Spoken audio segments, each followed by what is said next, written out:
the Lord will provide for as long as hindi ka titigil. Kaya, Kit, congratulations and sobrang proud ako sa'yo.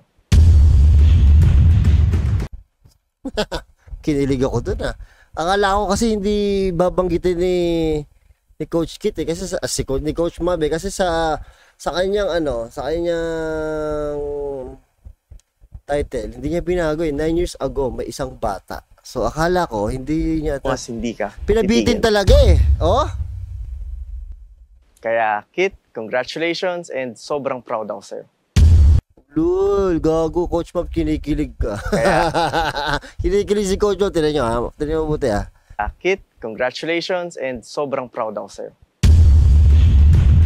Gago, kinalibutan ako pati tumbong ko kinilibutan Kit, congratulations and sobrang proud ako sa'yo.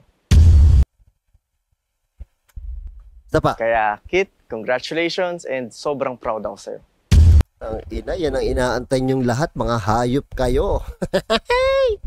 Pero hindi, totoo. Proud na proud si Coach Mabs. Obvious na obvious. Proud siya. I came from the mud. There's dirt on my hands.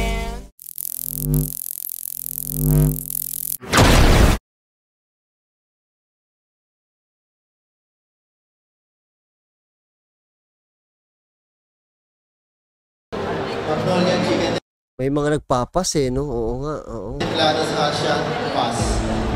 Ang unang pipili, this is gonna be the 70th overall pick of this draft. It will be the Therapy Machine. We started out with 124 dreamers na gusto makapasok at yung mga pangalan nila. We've already called 73 of them. Punta na tayo sa round 9. And the first pick again in this round will be with the Therapy Machine. He will go to the North Board.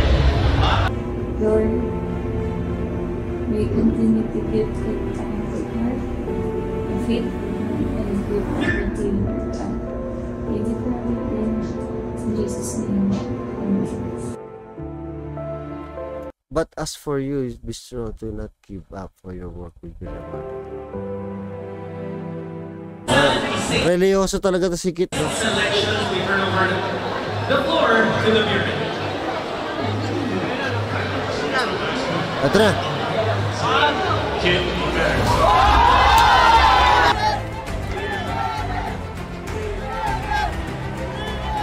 Nagsigawan tao no? Oh, sigawan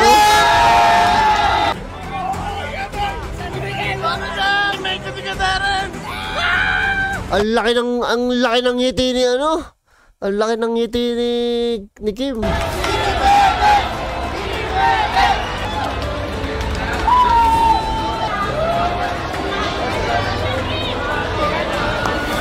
Nanay ni Kit. Nanay balikin ko.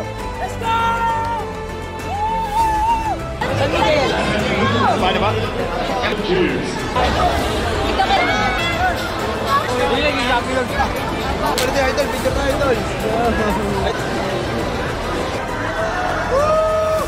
Oh, di ba? Oh, pinagkaguluhan. May mga gwardiya pala to. Langya mo 'yon.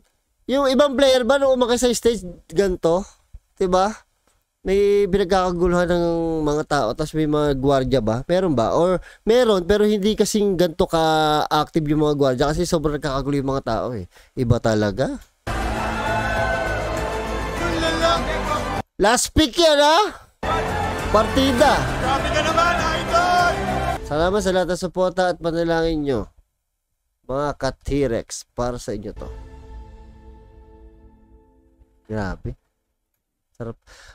Oo, maraming isunod nga natin yung teka lang, may mga nambabash kaya may mga nambabash daw kay, nakita ko kay Pinong Play.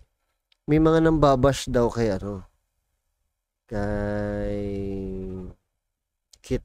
Tingnan natin to. May vlog si merong nambabash. Tingnan natin mga bash. Tingnan natin mga basher. Ang PBA draft noong September 17, maraming ang tao ang nag-aabang kung may kukuha nga bang team kay Kit Jimenez. Nakita naman natin kung gaano pinagsikapan at pinagpaguran ni Kit Jimenez ang kanyang mga ensayo bago magpa-draft sa PBA. Saksi tayo sa mga ginawa niyang training simula sa paglalaro sa Dayo NCAA, PBA D-League, hanggat sa manalo siya ng Rookie of the Year sa MPBL. Pinakita talaga sa atin ni Kit Jimenez kung ano ba talaga ang definition ng hard work. Kaya marami rin talagang sumusubaybay sa magiging quadruple double, yan ang hard work. career journey sa basketball ni Kit Jimenez. Naging inspirasyon nga ng ibang kabataan si Kit, kaya todo rin ang pagpapakita ng suporta ng mga supporters nito sa kanya. Isa si Kit sa bumuo ng araw natin sa lockdown at pandemic season.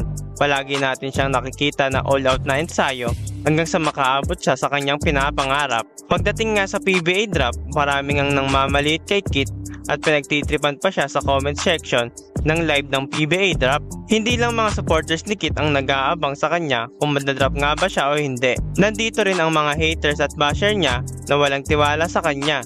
Tulad na lang ng mga ito. Malabo ata makuha si Kit Jimenez kasi hindi nagpagupit. Eto, joke to. Iyak yung mga fans ni Kit. Iyak yung mga fans ni Kit. Undrafted ata si Mobs Phenomenal. Bay Area Dragons selects Kit Jimenez. Joke na lang to eh. Drop kita Kit, malapit na piyesta sa lugar namin. Gawin kita waterboy, isama mo si Coach Mobs. Wala to, mga bata to. Mas okay sa ibang bansa na lang si Coach Kit. Doon na lang sila dumayo ni Mobs. Kit Jimenez nasa NLEX, pauwi na. Wala niya mo yung joke na yun. Si Kit nasa biyahe na, may laro sila ngayon ng Mobs. Kit Jimenez hindi pa nadadrop, daig pa ni Amores. Si Amores nga, oo. Maraming ang nag-expect na 3rd to 4th round nga mapipick si Kit Jimenez, pero hindi nga ganito ang nangyari sa draft. Kaya marami talagang nagulat na sobrang layo nga ng napuntahan na draft pick ni Kit, kung saan umabot pa ito ng 9th round, pang 76 of 9th round. overall pick ng SMB. Sobrang natuwa nga si Kit at muntik pa siyang mapaiyak dahil sa natawag ang kanyang pangalan. Dream came true nga para kay Kit na kahit bandang huli na napili ang kanyang Hindi ko yung na-expect na kukunin ako ng San Miguel. Kanina naiyak na lang ako nung natawag pa yung pangalan ko kahit bandang huli na, pero will ni Lord John. Pangalan ay iba pa rin talaga ang feeling kapag natawag ang pangalan mo sa PBA draft. May bonus pa nga itong kasama dahil magiging kakampi at makakasama niya sa mga ensayo ang idol niya na si Terence Romeo. Tama, yun ang maganda doon. Ngayon nga itignan natin ang ibang mga comment ng supporters ni Kit at syempre isasama din natin ang mga ibang hate comments para sa kanya. Kaya tingnan natin to, gusto ko makita to. Kit Jimenez pa uwi na, nasa index na.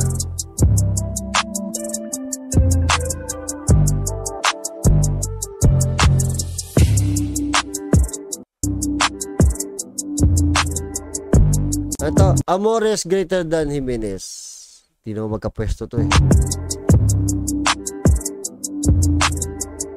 Bias ng PBA kay Kit Jimenez ang puta. Bias ng PBA kay Kit Jimenez ang puta. Parang naging bias yun, 7th last pick nga. Na-drop ng PIT execute. Si Pride Bicol, papampam to. Bypass talaga di Kit Jimenez. Bypass talaga si Kit Jimenez. Ha?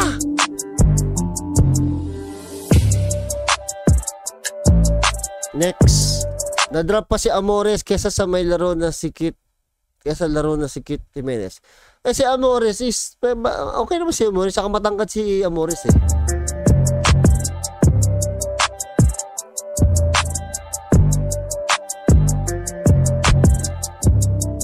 Wala talaga ako mukha kay Kit. Kasi kung papanoorin mo talaga yung kung papanoorin mo talaga yung drop, ang tagal naman talaga eh. Biro mo yung last pick.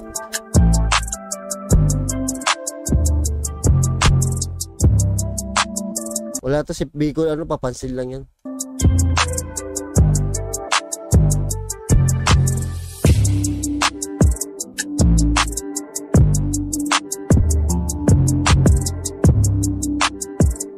Impress sa kanya mga coaching staff sa mga team, siguro dapat PBA pre-season para mapili siya ng lineup ng mga correct.